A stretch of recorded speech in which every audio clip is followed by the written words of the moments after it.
A tense situation unfolds as Hamas faces challenges in retrieving the remaining deceased hostages, raising questions about the implementation of the U.S.-brokered ceasefire. The fate of the hostages hangs in the balance, and the world watches with bated breath. Hamas has returned the bodies of 2 more Israeli hostages, adhering to the terms of the ceasefire deal. However, they emphasize the need for time and specialized equipment to recover the remaining deceased from the devastated areas of Gaza. The armed wing of Hamas, in a statement, asserts its commitment to the agreement, but clarifies that they have returned all the bodies they could access. U.S. President Donald Trump has warned that Israeli forces may resume fighting if Hamas fails to uphold the agreement. The Israeli Prime Minister's office confirms receiving coffins containing hostage bodies through the Red Cross, awaiting official identification.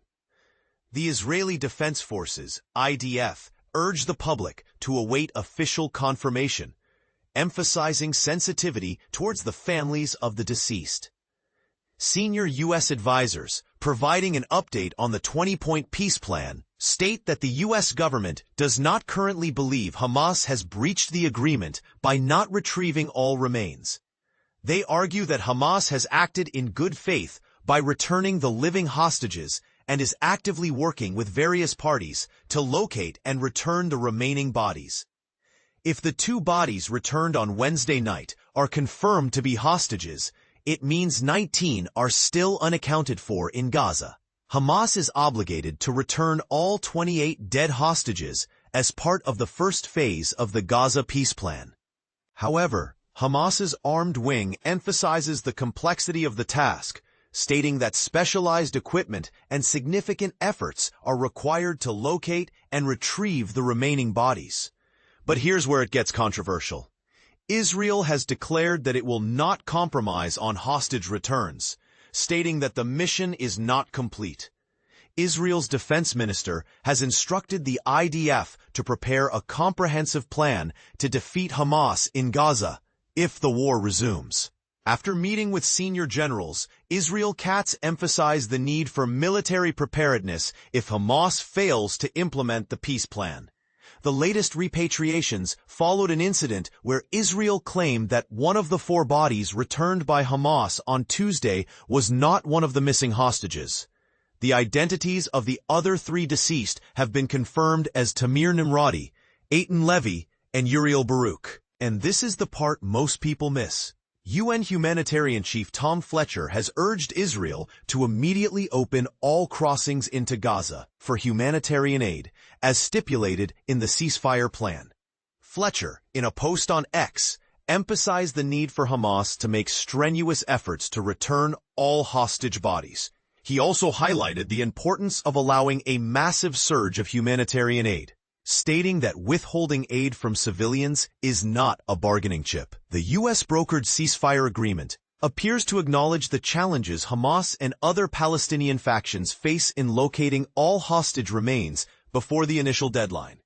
Under the agreement, Israel also agreed to hand over the bodies of 15 Palestinians in exchange for each deceased Israeli hostage.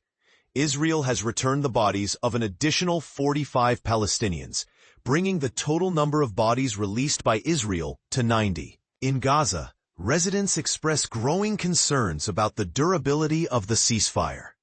Food prices have surged as Palestinians stockpile food, fearing a resumption of the war. Local residents report that traders and suppliers are hoarding food items to create shortages and increase profits.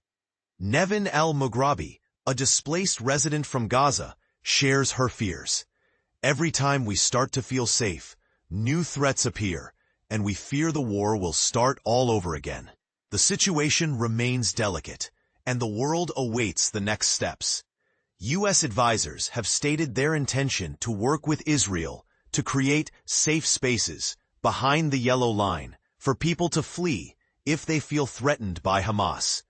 In the long term, they do not foresee a future for Hamas to govern parts of Gaza. The current focus is on deconfliction to facilitate aid flow into Gaza and begin reconstruction, with an international security force in its early stages. As the situation unfolds, one can't help but wonder, is the ceasefire truly sustainable?